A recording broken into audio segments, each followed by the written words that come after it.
جس کے اندر لوگوں کو آسائشیں اور آسانیاں ملیں گی اور وہ ذہنی طور پر اور روحانی طور پر اور نفسیاتی طور پر آسانیوں کے اندر زندگی بسر کریں گے، کیونکہ ہم اس دعوے کو لے کر چلنے والے تھے کہ یہ ایک ایسا ملک ہوگا جو ایک مثالی دیش کی صورت میں ہوگا، اور ہم بہت بڑا دعویٰ تھا کہ لوگوں کو، دوسرے ملکوں کو یہ بتا سکیں گے کہ دیکھو پیارو، حکمرانی جہاں بانی اس طرح سے کی جاتی ہے، اور جس طرح سے آپ اپنے اپنے ملکوں میں کرتے ہیں وہ کوئی زندگی بسر کرنے کا یا زندگی کرنے کا ایسا کمال کا فن نہیں ہے جس کا آپ دعویٰ کرتے ہیں۔ ایسا دور تھا اور ایسا عہد تھا، اور ہم اپنے انداز میں کہ ہماری سرشت میں اور ہماری سوچ میں اور ہماری سائیکی میں اور ہمارے آرچی ٹائپس کے عطا میں ایک عجیب بات تھی کہ ہم، جیسا کہ میں نے پہلے عرض کیا تھا ایک مرتبہ، دیے میں سے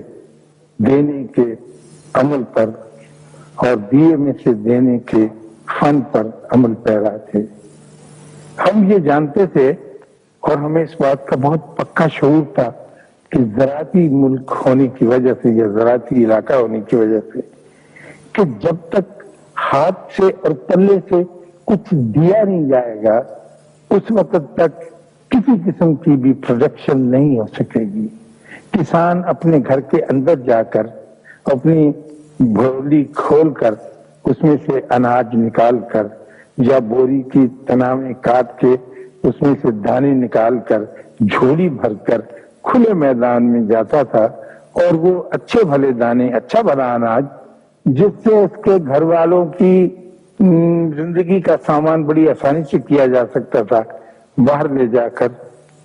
یا تو پورے کے ذریعے یا بیج در بیج یا چھٹے کے ذریعے ایک عجیب و غریب زمین میں پھینک کر اس امید پر اور اس فیت پر چلا آتا تھا کہ اس کے اندر سے اب ایسے ہی بے شمار دانے 70 اور 700 اور 7,000 ہو کر نکلیں گے۔ یہ پہلے دینا ہوتا ہے، پھر اس کے بعد سے لینا ہوتا ہے۔ یہ تصور ہمارے ساتھ تھا کہ دیں گے تو پھر لیں گے، اور دے چکنے کے بعد کیاریوں کے چھوٹے چھوٹے دروازوں میں سے چھوٹے چھوٹے پودے جھانک کر دیکھتے تھے کہ گھر والے کھیت میں آئے ہوئے ہیں یا نہیں، یا ہم اکیلے ہی نشو و نما کے لیے نکلے۔ تو کبھی کبھی بونے والے وہاں موجود ہوتے تھے، کبھی نہیں بھی ہوتے تھے، لیکن وہ پودے نشو و نما پاتے چلے جاتے تھے، اور جب وہ بڑے ہوتے تھے تو اس سے فائدہ اٹھاتے تھے۔ ہمارے پاس اس وقت خواتین و حضرات کچھ نہیں تھا۔ ہم اپنی دولت، شہرت، عزت، شفقت، محبت، طاقت، مروت، یہ سب کچھ لے کر اپنی اٹھنے والے وطن کی بنیادوں میں ڈالنا چاہتے تھے، لیکن ہمارے پاس سوائے ہمارے بدنوں کے، ہمارے وجود کے، اور سوائے ہمارے اپنے خون کے اور کچھ نہیں تھا۔ چنانچہ ہم نے اپنے وجود، اپنے جسم، اپنا خون اس ملک کی بنیادوں کو آفر کیا، پیش کیا، جو الحمدللہ اس نے بڑی خندہ پیشانی سے قبول فرمایا، اور یوں اس ملک کی بنیاد پڑی، اور یہ آہستہ آہستہ آگے بڑھنے لگا، اور آہستہ آہستہ اس کے ساتھ ساتھ ہی یہ تصور بھی دھندلانے لگا کہ دینا اتنا ضروری نہیں ہے، اور ان کھیتوں میں اور ان مزرعوں میں اور ان باغوں میں ایسے لوگ بھی آئے جنہوں نے کاشت میں تو کوئی مدد نہ کی، البتہ اس کا فائدہ اٹھانے میں کچھ ضرورت سے زیادہ اس کی طرف پل پڑے، اور یہ ہمارے ذہنوں سے نکلتا گیا کہ ہمیں دینا بھی ہے، کیونکہ دیے بغیر کام آگے نہیں چل سکتا۔ اور جو ہی آپ دینے سے ہاتھ روکتے ہیں کہیں نہ کہیں جا کے اس کا اثر ضرور پڑتا ہے اور کہیں نہ کہیں ویرانی اور بربادی کے سامان ضرور شروع ہو جاتے ہیں۔ آپ کے اسی ملک میں چند دن کی بات ہے، میں ایک پروگرام دیکھ رہا تھا اور میں پوری توجہ اس پہ نہیں دے سکا، لیکن چونکہ کان میرے تیز ہیں اور نگاہ اب کمزور ہونے لگی ہے، لیکن وہ بات جو تھی وہ میں نے سن لی ساری کی ساری۔ کوئی ڈاکٹر تھے، ڈاکٹر شاہ، اور وہ اس لیے تشریف لائے تھے کہ کمپیئر نے یہ سوچا تھا کہ یا حقیقت بھی تھی کہ شاہ اتنے عمر رسیدہ ڈاکٹر نہیں ہے، اتنے بوڑھے اولڈ سرجن نہیں ہے، لیکن اس چھوٹی سی عمر میں انہوں نے بہت سارے آپریشنز کی، اتنے ہزار آپریشن کیے ہیں کہ گینس بک میں ان کا نام آتا ہے یا آنے والا ہے یا آئے گا۔ تو میری توجہ ان کی طرف، وہ اچھے سماج سے، پیارے سے، اچھی گفتگو کرنے والے ایک ڈاکٹر تھے، اور وہ بتاتے رہے کہ میں نے کتنی تیزی سے کتنے سارے آپریشن کیے ہیں اور اتنی تیزی سے کیوں کیے ہیں۔ میں مارک بھی بنانا چاہتا تھا، اور ایک کہتے ہیں کہ میری انگلیوں میں کچھ اس قسم کی ایک رہتی ہے بات کریٹیوٹی کی، تخلیق کی، کہ میں جلدی سے جلدی زیادہ سے زیادہ کام کرنے کا خواہش مند ہوں۔ تو وہاں اس نے پوچھا ایک کمپیئر نے کہ آپ یہ بتائیے کہ آپ کی زندگی کا کوئی بہت مشکل آپریشن تھا؟ تو انہوں نے کہا یوں تو بہت سارے آپریشن مشکل ہوتے ہیں، لیکن ایک آپریشن بہت مشکل تھا جس نے بہت زیادہ وقت لیا اور میری بہت زیادہ توجہ دی اور مجھے بہت سب بتایا، لیکن میں بڑی کوشش کے ساتھ اور تحمل کے ساتھ اس پہ لگا۔ آپ سے یہ بات کرتے ہوئے ابھی مجھے خواجہ دل محمد کا ایک شعر یاد آیا ہے۔ خواجہ دل محمد ہمارے بہت کمال کے شاعر تھے اور کم معروف ہوئے، مجھے بہت افسوس ہے کہ لوگ اب ان کو نہیں جانتے، خاص طور پر ہماری نئی نسل ان سے واقف نہیں ہے، لیکن وہ بہت بڑے شاعر تھے۔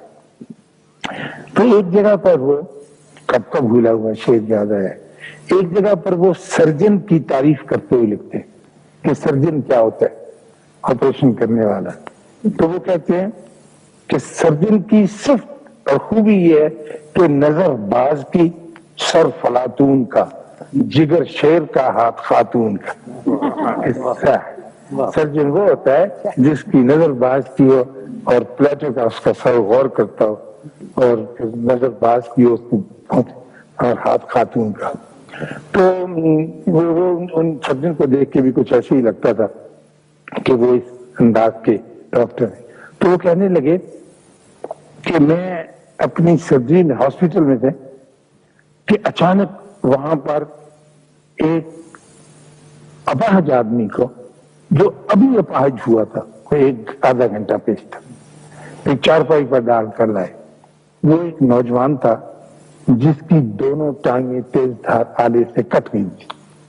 اور ان کے ساتھیوں نے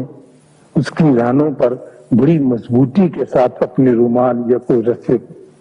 باندھے تھے تاکہ جریان خون نہ ہو، ہیمریج نہ ہو اور یہ بچ جائے۔ اور جب میرے پاس پہنچا تو میں اب حیران تھا کہ میں اس کا کیا کروں۔ اس کے فوراً ہی بعد دو آدمی اور بھاگے آئے اور انہوں نے کہا کہ جی اس کی ٹانگیں مل گئی، جس تیز دھار آلے سے کٹی تھی اور جس مشین میں کام کرتے ہوئے اس کی دونوں ٹانگیں رانوں سے نیچے یا خدا جانے کا پوری، وہ بس صحت مند ٹانگیں، تو وہ دور جا کے کٹ کے گئی۔ تو وہ یہ واقعہ اور یہ سانحہ گزرا تھا پاکستان سٹیل ملز میں، اور ایک بڑا کوئی چکر تیز گھوم رہا تھا کٹاؤ دار، جس میں کام کرتے ہوئے وہ قریب آیا کسی سیکشن سے، کسی میگنیٹک فیلڈ میں آ جانے کی وجہ سے، بڑا ذہین اور بڑا قابل اور بہت سمجھدار وہ مزدور تھا، اسکل لیول، لیکن اس کی لپیٹ میں آ گیا اور لپیٹ میں آتے دونوں ٹانگ کٹی اور بہت دور جا گئی۔ تو اس کے ساتھیوں نے تلاش کر لی تو وہ ڈاکٹر صاحب کے پاس لے کر آئے، تو لا کے ڈاکٹر صاحب نے کہا کہ وہ میرے لیے ایک بڑا امتحان کا وقت تھا۔ میں اور میرے ساتھ میرے اسسٹنٹ اور میرے دوسرے ساتھی لگے، ہم کوئی مسلسل 18 گھنٹے اس پہ کام کرتے، اور اللہ کا فضل یہ ہوا کہ ہم ان ٹانگوں کو جوڑنے میں کامیاب ہو گئے، اب خطرہ اندیشہ شاید یہ تھا کہ بہت ان کے نروز اس کے ساتھ ٹھیک طرح سے نہ جڑی ہوں، جو شریانے ہیں جو وریجے ہیں وہ بھی اپنی جگہ پر نہ لگی، کیونکہ اتنی بڑی یہ بڑا آپریشن، لیکن ہم خدا سے دعا مانگ کے اس کام کی طرف لگے رہے، اور جب آپریشن ختم ہو گیا تو ہم آپس میں مل کے بیٹھ کے باتیں کرنے لگے ڈاکٹر۔ تو وہ جو اس کے ساتھی تھے دوسرے مزدور، انہوں نے ہمیں بتایا کہ جب ہم اس کو چارپائی پر لے کر چلے ہیں تو مہربانی، واہ واہ، اچھا ہاں جی، یہ تو آپریٹ کرنا ہے، ہاں جی، بہت مہربانی۔ تو جب اسے لے کے چلے ہیں تو وہ صاحب جو تھا، وہ جو ہمارا شکور اس کا نام بتایا تھا انہوں نے، وہ تھوڑی سی ہوش میں تھا۔ اس نے اپنے ساتھیوں کو بلا کے کہا کہ مشین بند نہ کرنا،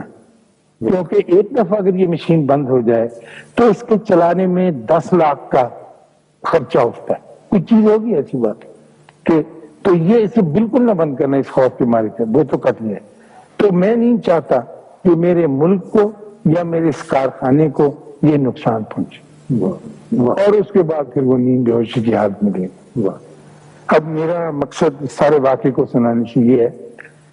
کہ وہ کون آدمی ہے اور وہ کس طرح سے اس ملک کے ساتھ وابستہ ہے، اور ہم کیا کریں اور کدھر جائیں کہ اس کو سلام کر کے آئیں، اور جب تک وہ زندہ ہے اور ہم زندہ ہیں ہمارے درمیان سلام کا یہ سلسلہ قائم رہے۔